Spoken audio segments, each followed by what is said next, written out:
Hey guys, welcome back. I hope you're feeling settled wherever you are. Maybe you've got a blanket that didn't involve you having to wrestle a giant sloth for it, which is already a win for you. Tonight, we're going to drift back, way back, to about 20 or 30,000 years ago. We're going to look at how our ancestors managed to get a decent night's sleep during the last glacial maximum without, becoming human popsicles.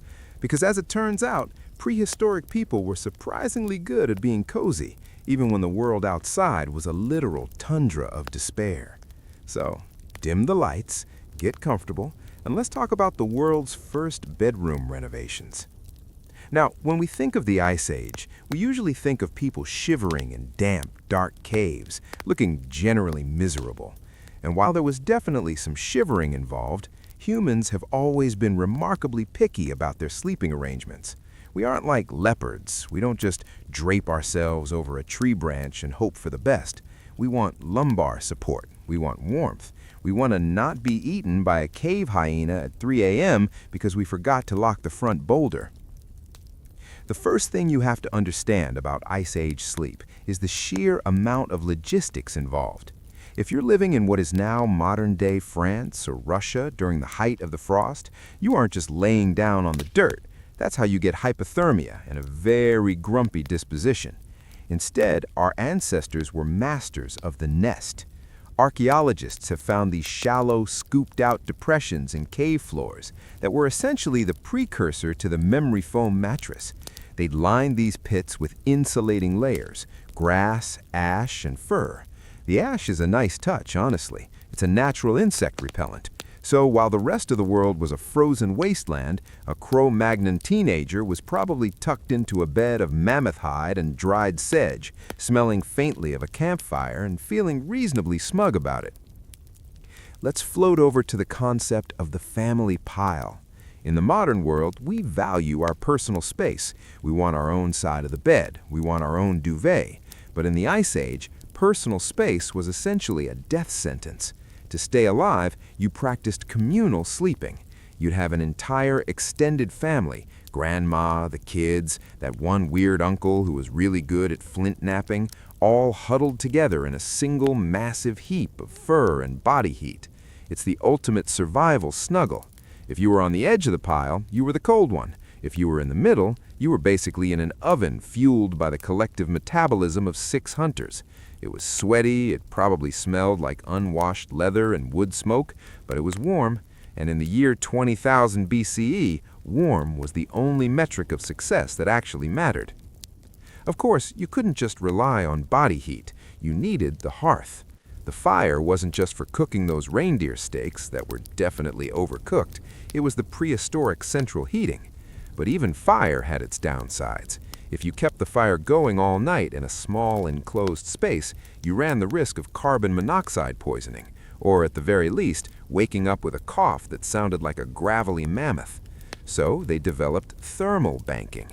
They'd heat up large stones in the fire, then wrap those stones in skins or bury them under a thin layer of dirt beneath the sleeping area. It's basically a Paleolithic hot water bottle. Imagine drifting off to sleep with a literal glowing rock under your hip, knowing that if you move too far to the left, you might smell roast human, but if you stay put, you'll actually survive until sunrise.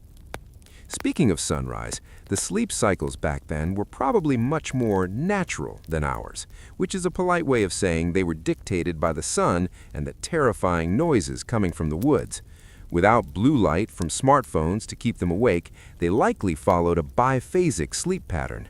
You'd go down when the sun hit the horizon, wake up for a few hours in the middle of the night to check the fire, maybe gossip about who dropped their spear in the river that afternoon, and then drift back into a second sleep.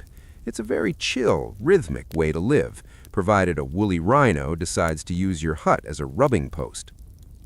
Let's look at the fashion of sleep. There were no silk pajamas here. If you were going to bed, you were wearing your work clothes, which consisted of layers upon layers of tailored animal hides. We found bone needles from this era that are so fine they could sew modern denim.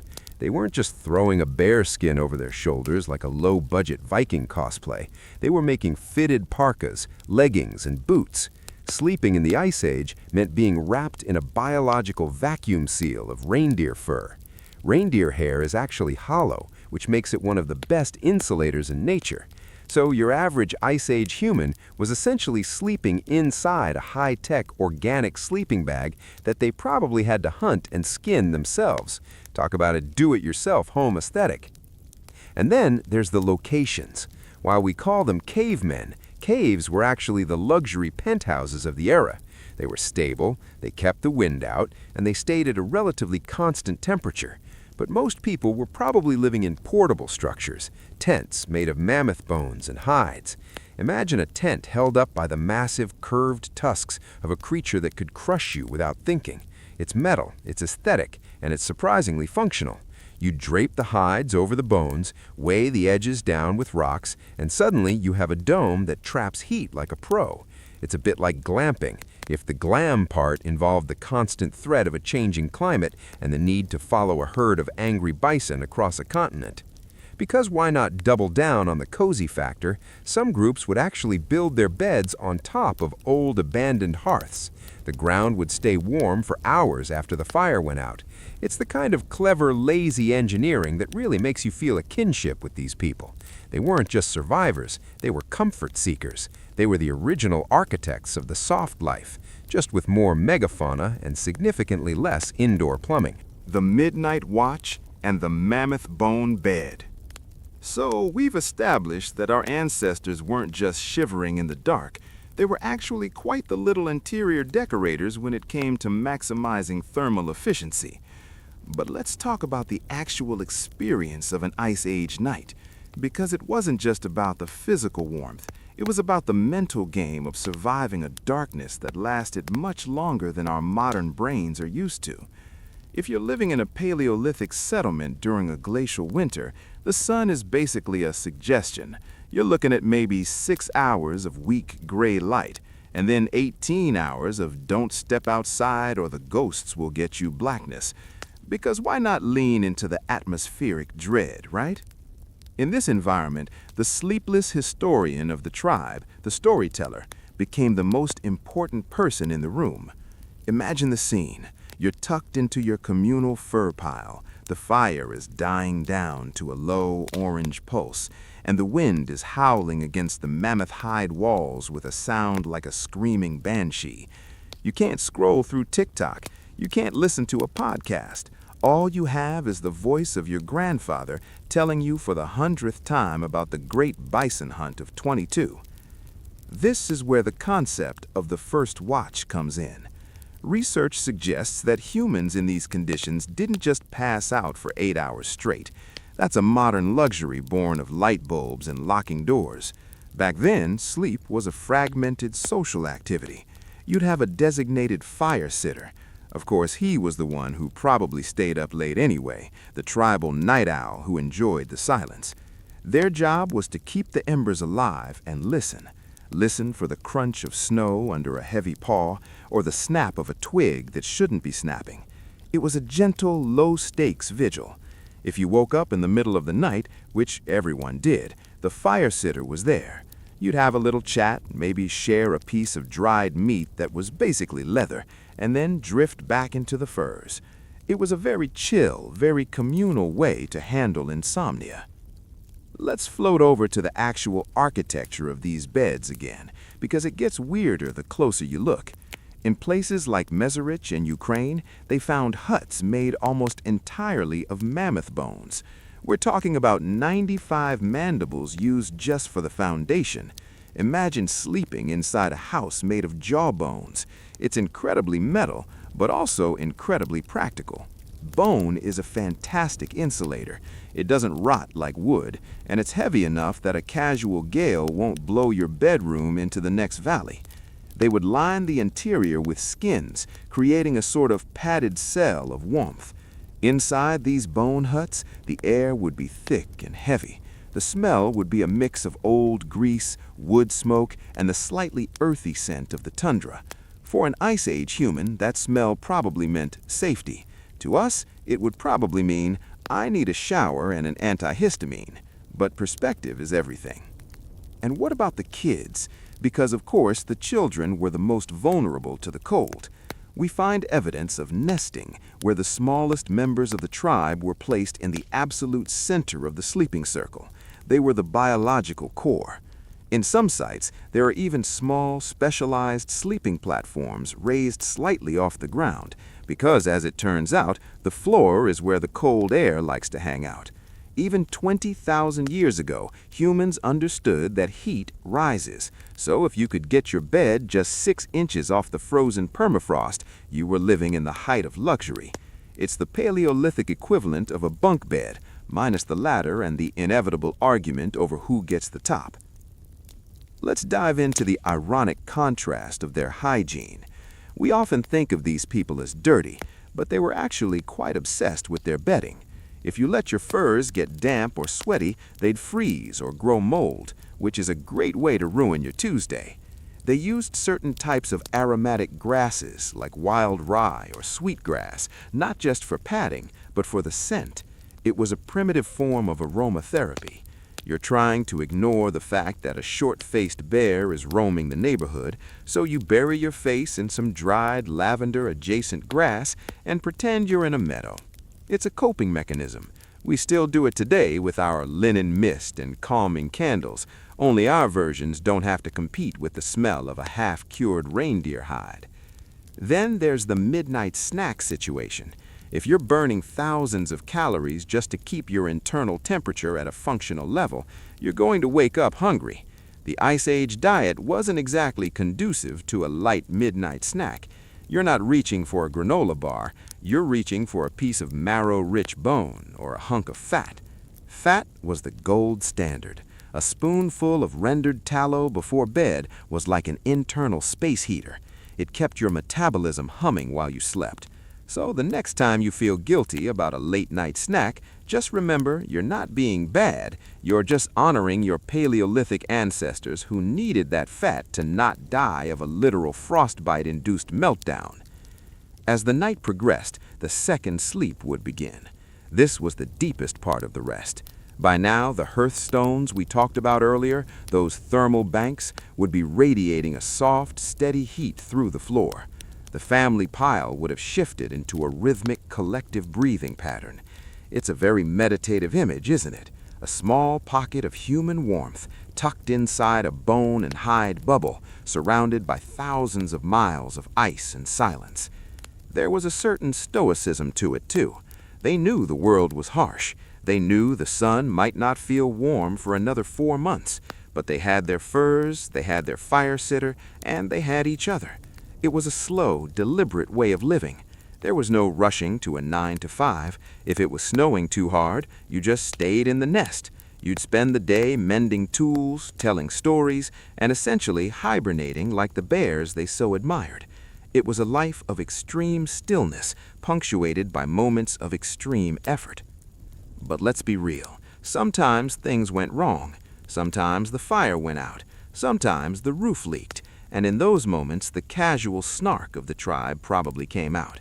You can almost hear the sarcastic aside from a cold hunter to his partner. Oh, great, the mammoth hide is leaking again, because why wouldn't the sky want to drip freezing slush directly onto my face? Brilliant. Humans haven't changed. We've always been slightly annoyed by the inconveniences of the universe. It's just that their inconveniences involved much more potential for becoming a fossil. So as you lay there in your modern bed, maybe take a second to appreciate your mattress. It's not made of mandibles, it's not lined with insect-repelling ash, hopefully, and you don't have to share it with your entire extended family, unless that's specifically what you're into. The Ice Age was a brutal cold, but it was also the era where humans perfected the art of the cozy.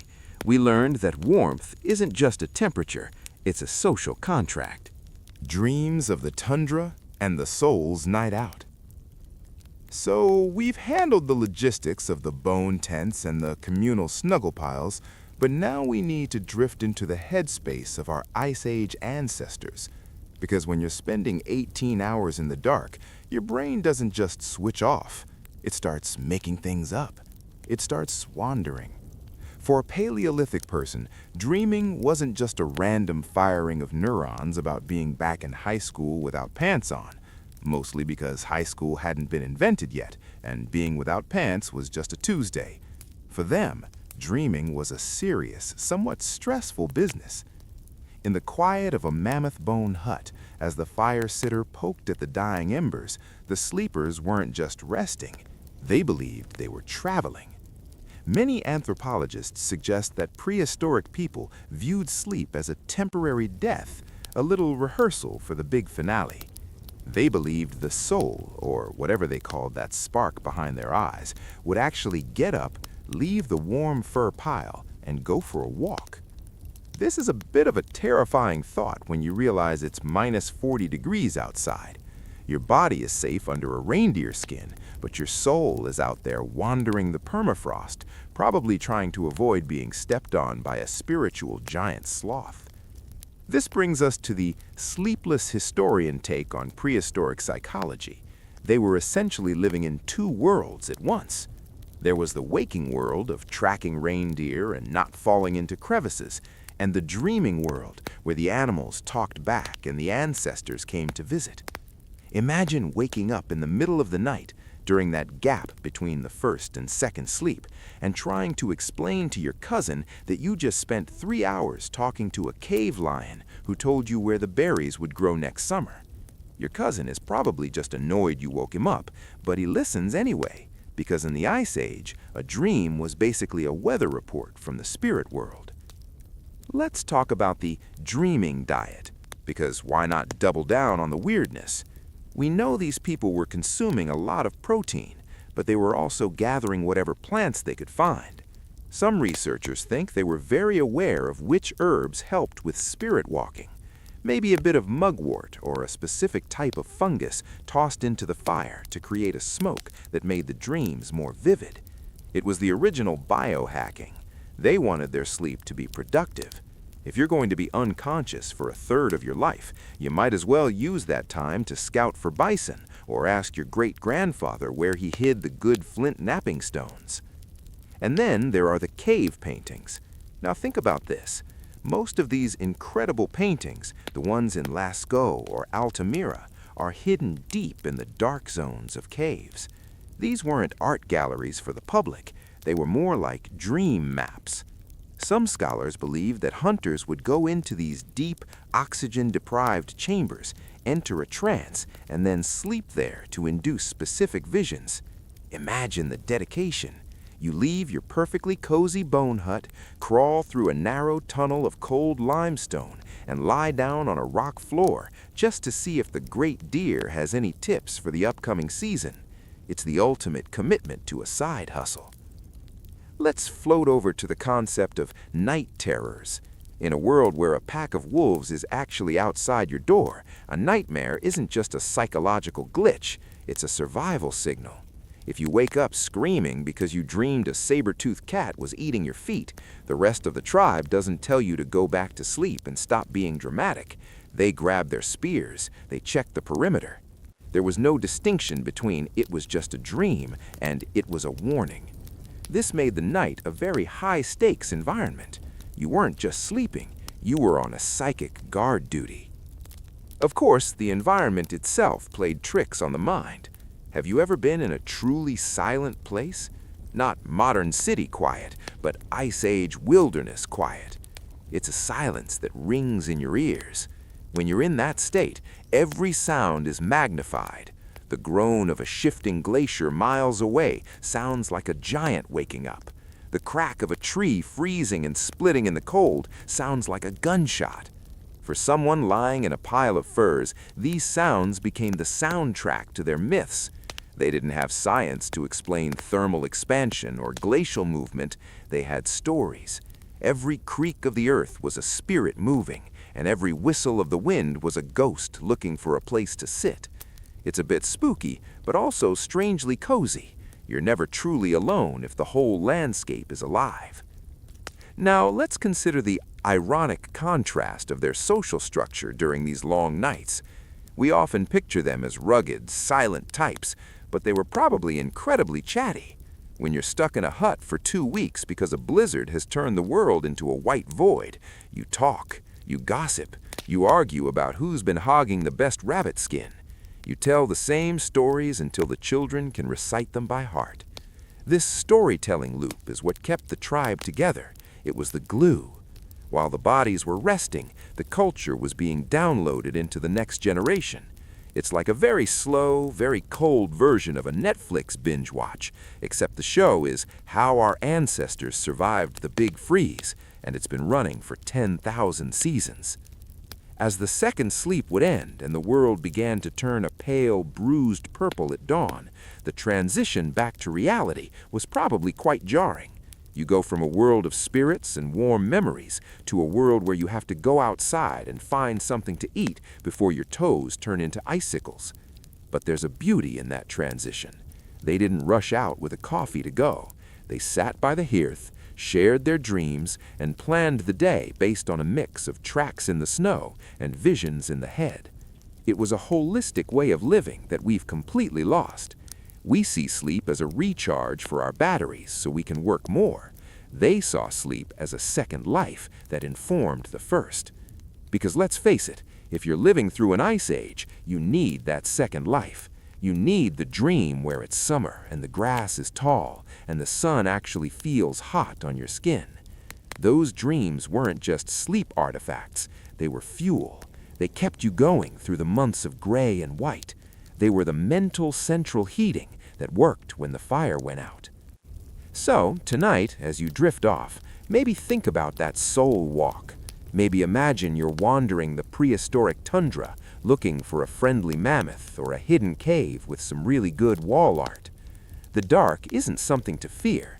It's just a bigger room for your mind to play in. Our ancestors knew that. They turned the most hostile environment on Earth into a place where you could tuck your kids in, tell a story, and dream of a spring that was definitely, probably, hopefully coming soon. The frozen morning and the great unthawing. So, we've made it through the night. The second sleep is tapering off, and the world outside the mammoth bone walls is beginning to shift from a pitch-black void to a deep, bruising indigo. This is the moment every modern human dreads, the moment the alarm goes off. But in the Ice Age, your alarm clock wasn't a chirping smartphone. It was the inevitable realization that the fire had burned down to white ash, and the tip of your nose was officially starting to feel like a pebble. Getting out of bed in the Paleolithic was less of a rise and shine and more of a grumble and thud. Because let's be honest, why would you ever want to leave a communal fur pile? You're currently ensconced in the world's most efficient organic heating system, surrounded by the rhythmic breathing of your kin. The air inside the hut is stale, warm, and smells like home. The air outside is a crystalline, oxygen-rich wall of ice that wants to steal your soul.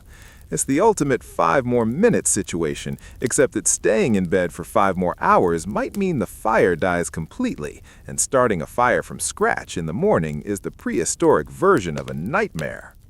The first person to move was usually the designated martyr, the individual whose bladder or sense of duty won out over the comfort of the furs. In the sleepless historian style of events, this was the person who had to navigate the obstacle course of sleeping bodies. Imagine trying to tiptoe over your sleeping uncle and 3 cousins in a dark, bone-lined room while wearing thick reindeer hide boots. It was a symphony of muffled thumps and annoyed groans. Of course he stepped on my hand, the uncle probably thought, because why wouldn't the morning start with a crushed finger? The morning routine began with the resurrection of the flame. You didn't just flick a switch, you had to nurse the glowing embers that had been buried under the ash the night before. You'd lean over the hearth, your breath blooming in giant white clouds, and blow gently until a tiny orange eye blinked back at you. Then came the kindling. Dried moss, birch bark, or even dried animal dung, because why not use every resource, was added until the warmth started to push back the morning chill. This was the most meditated part of the day. The crackle of the new fire was the official signal that the tribe had survived another night. It was the startup sound of the Ice Age. Let's float over to the morning wash. Now I know what you're thinking. They didn't wash, they were cavemen. But humans have an annoying tendency to want to feel clean even when it's freezing. Of course, they weren't jumping into a cold river. That's a great way to end your life story prematurely. Instead, they practiced dry cleaning or steam cleaning. They'd take a handful of clean snow, rub it on their face to shock themselves awake, and then use the steam from the hearth to soften their skin. Some groups used ash soap, a mixture of animal fat and wood ash that actually works as a surfactant. It wasn't a spa day, but it kept the grime at a level that was socially acceptable for a group of people who lived in a bone tent. Now we have to look at the ironic contrast of the wardrobe check. Before you could step outside, you had to ensure your gear was functional. During the night, the moisture from your breath and body could freeze into the seams of your clothing. If you put on frozen boots, you were going to have a very bad time. So the morning involved a lot of thawing. You'd hold your boots near the fire, softening the leather until it was pliable again. You'd check your needles and your sinew threads. A loose seam in the Ice Age wasn't just a fashion faux pas, it was a thermal leak. You were essentially checking your spacesuit before a moonwalk. And then came the breakfast. If the midnight snack was about quick fat, the morning meal was about sustained power. This was often the stew of champions we talked about, the permanent pot that had been simmering all night. It was thick, gelatinous, and full of the minerals leached from cracked bones. You'd drink the broth first, feeling it hit your stomach like a warm hug, and then pick out the bits of meat or tubers. It was the original slow food movement. The social atmosphere of the morning was surprisingly quiet. There's a specific kind of silence that happens when people are eating and warming up. It's a transition period. They'd discuss the plans for the day, who's checking the snares, who's heading to the river to break the ice for water, who's staying behind to process the hides. It was a low-energy planning session. There was no hustle culture. If a blizzard was blowing, the plan was, don't die. If the sun was out, the plan was, work until the light fails. It's a very honest way to live. Let's look at the psychological unthawing. After a night of spirit walking and dreaming of mammoths, the morning was the time to ground yourself. You'd look at the carvings on your tools or the paintings on the wall. These weren't just decorations, they were anchors. They reminded you who you were and where you fit in the world. As the light grew stronger, hitting the frost-covered tusks of the hut's entrance, the world began to look less like a graveyard of ice and more like a playground of opportunity. Because why not double down on the irony? Despite the cold, these people were incredibly successful. They weren't just clinging to life, they were thriving. They were making art, jewelry, and complex social networks. The morning was the time that creativity was put to work. As you stepped out of the hut, the first thing you'd see was the vast, sparkling expanse of the tundra, a world of white, gold, and blue. It was beautiful in a terrifying sort of way. You'd take a deep breath of that crisp, freezing air, feel the sun, which didn't provide heat, only light, on your face, and you'd get to work. The transition from the family pile to the working hunter was the daily hero's journey. Every morning was a victory. You had outsmarted the temperature. You had kept the children warm. You had fed the hearth. As the sleepless historian, I like to think that they felt a quiet sense of smugness as they looked at the horizon. They were the masters of the cold. They had turned the harshest environment in human history into a home. So, as we wrap up this journey through the Ice Age night, think about that first step into the snow. Think about the crunch under your boots and the weight of the fur on your shoulders. The world was big, the ice was thick, but the human spirit is, and always has been, incredibly good at finding a way to stay cozy. The 2 a.m. tallow crisis and the metabolic furnace.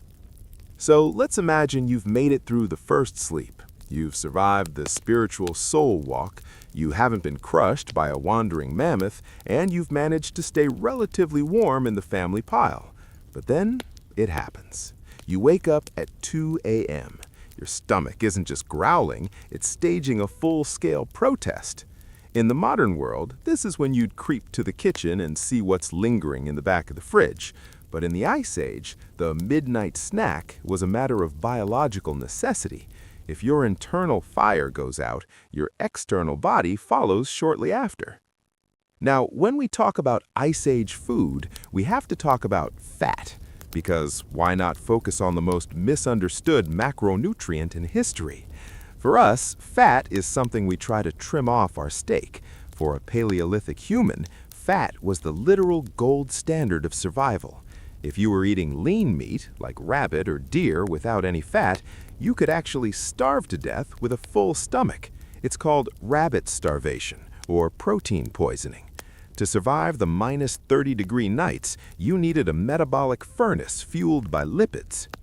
So your midnight snack wasn't a bowl of cereal. It was likely a tallow cake or a piece of bone marrow that had been saved for just such an occasion.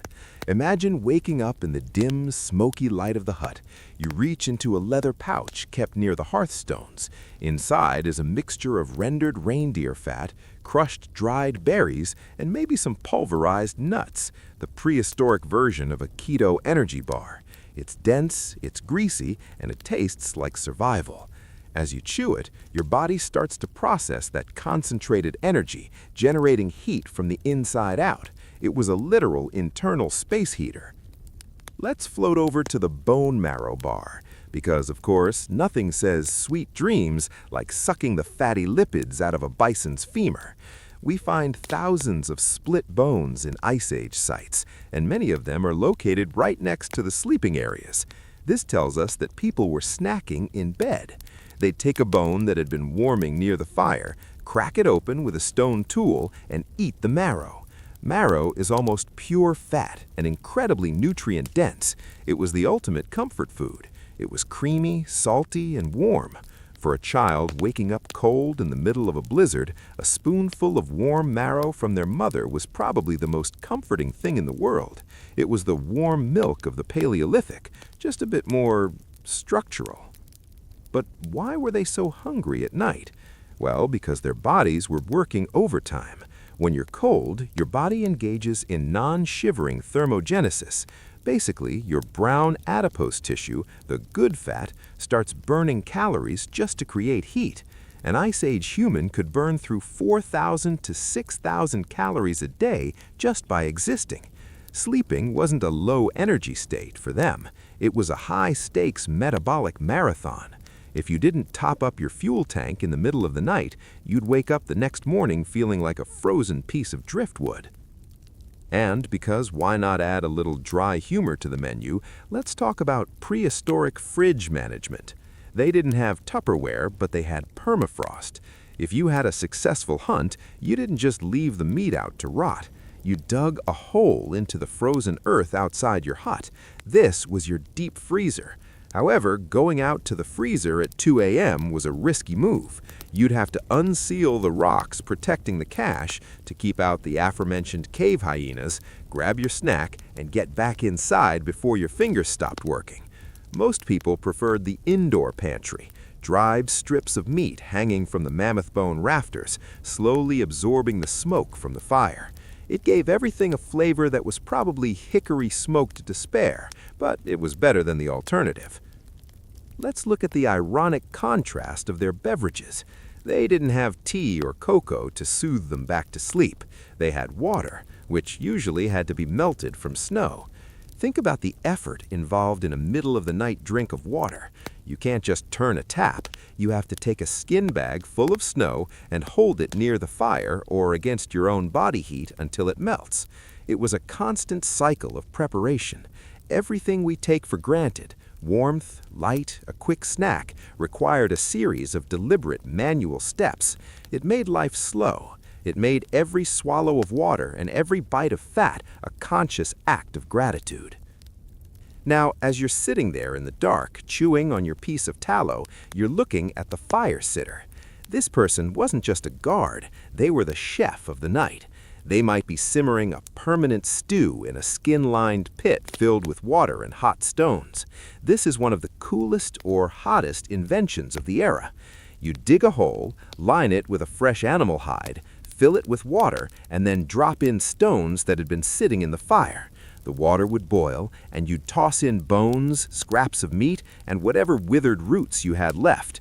It was a soup that never ended. You just kept adding to it.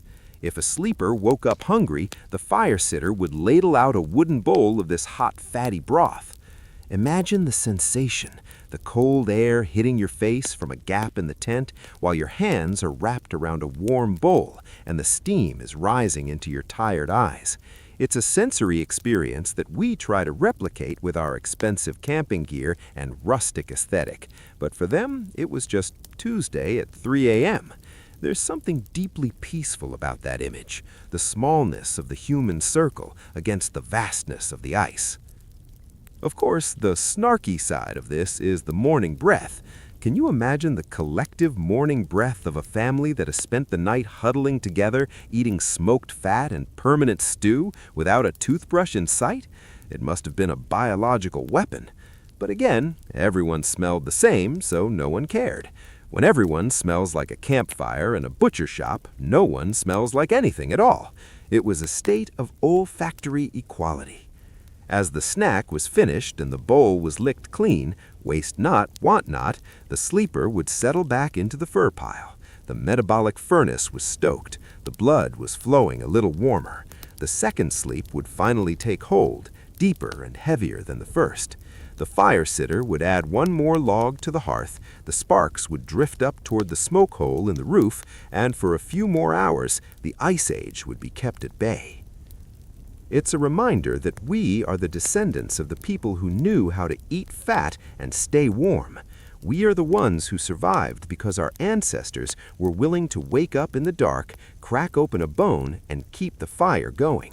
They weren't just surviving, they were managing their resources with a quiet, grumbling efficiency that is honestly a bit inspiring. The blue hour and the twilight of the mammoth.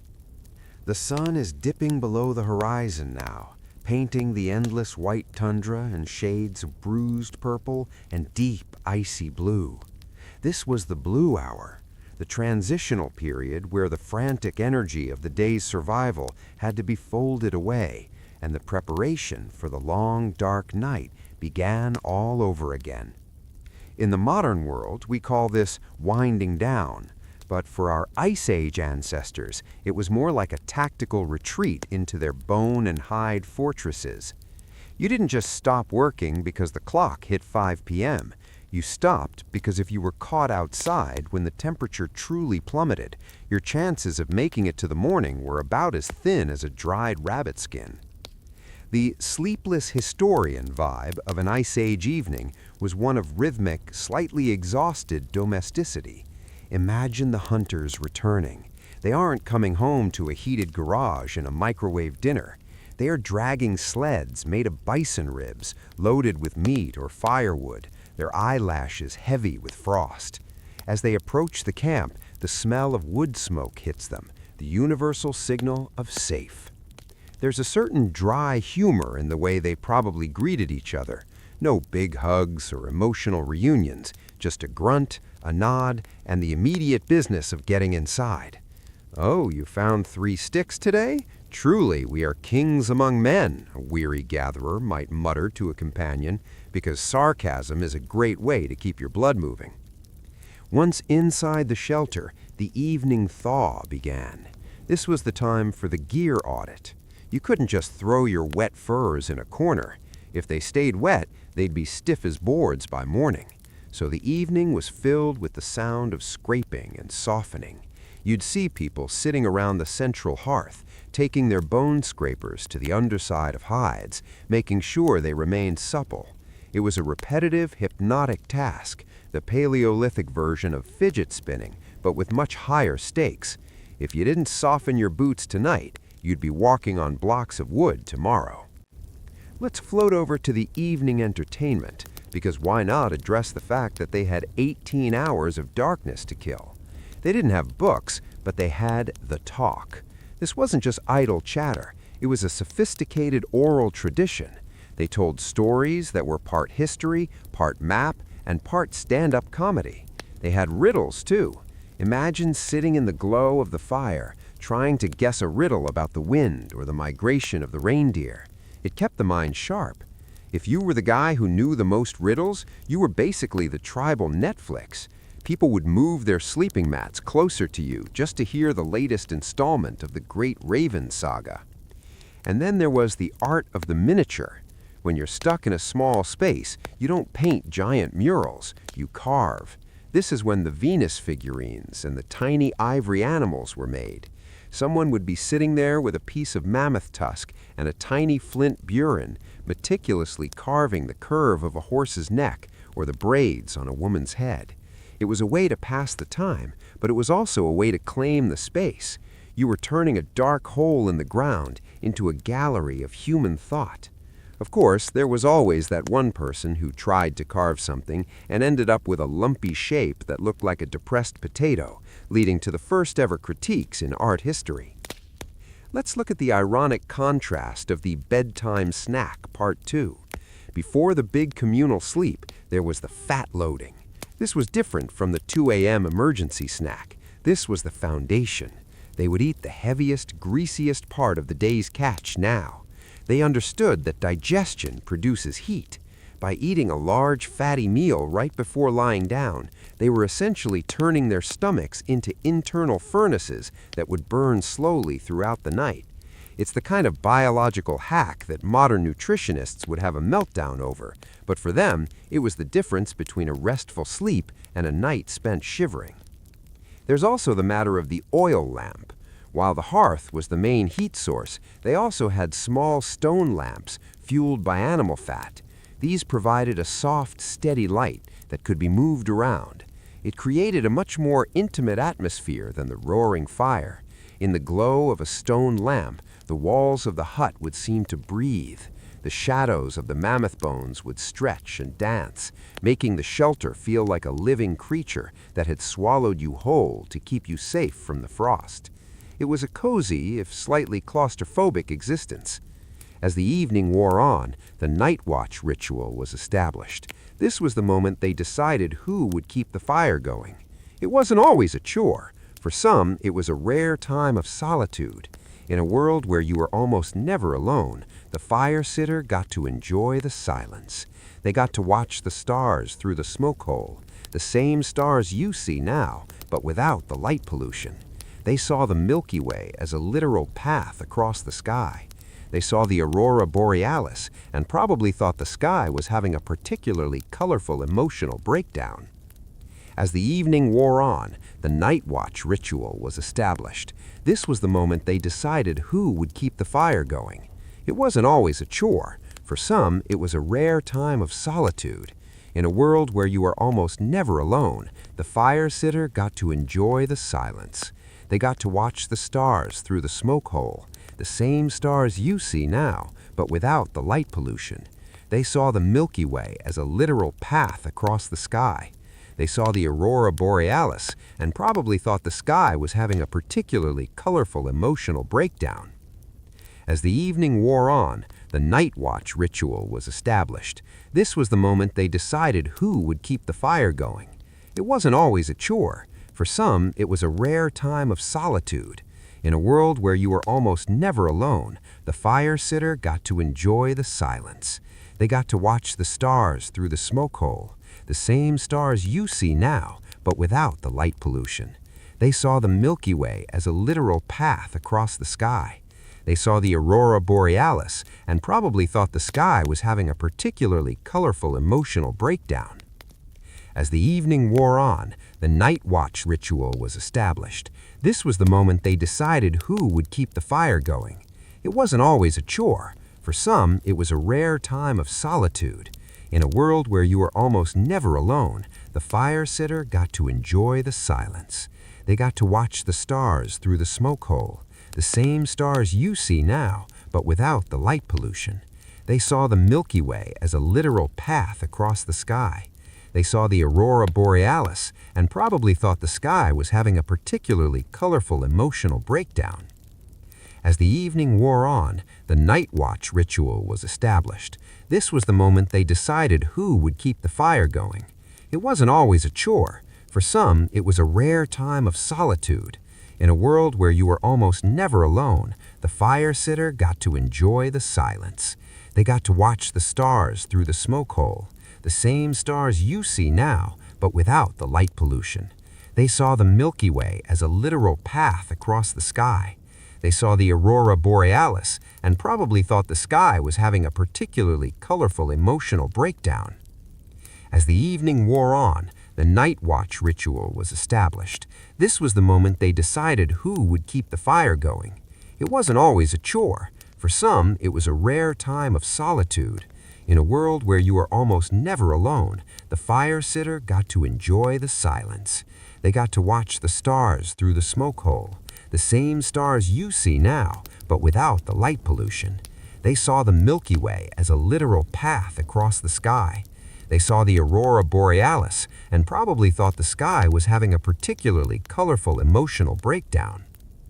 As the evening wore on, the night watch ritual was established. This was the moment they decided who would keep the fire going. It wasn't always a chore. For some, it was a rare time of solitude. In a world where you were almost never alone, the fire sitter got to enjoy the silence. They got to watch the stars through the smoke hole, the same stars you see now, but without the light pollution. They saw the Milky Way as a literal path across the sky. They saw the aurora borealis and probably thought the sky was having a particularly colorful emotional breakdown. As the evening wore on, the night watch ritual was established. This was the moment they decided who would keep the fire going. It wasn't always a chore. For some, it was a rare time of solitude. In a world where you were almost never alone, the fire sitter got to enjoy the silence. They got to watch the stars through the smoke hole, the same stars you see now, but without the light pollution. They saw the Milky Way as a literal path across the sky. They saw the aurora borealis and probably thought the sky was having a particularly colorful emotional breakdown. As the evening wore on, the night watch ritual was established. This was the moment they decided who would keep the fire going. It wasn't always a chore. For some, it was a rare time of solitude. In a world where you were almost never alone, the fire sitter got to enjoy the silence. They got to watch the stars through the smoke hole, the same stars you see now, but without the light pollution. They saw the Milky Way as a literal path across the sky. They saw the aurora borealis and probably thought the sky was having a particularly colorful emotional breakdown. As the evening wore on, the night watch ritual was established. This was the moment they decided who would keep the fire going. It wasn't always a chore. For some, it was a rare time of solitude. In a world where you were almost never alone, the fire sitter got to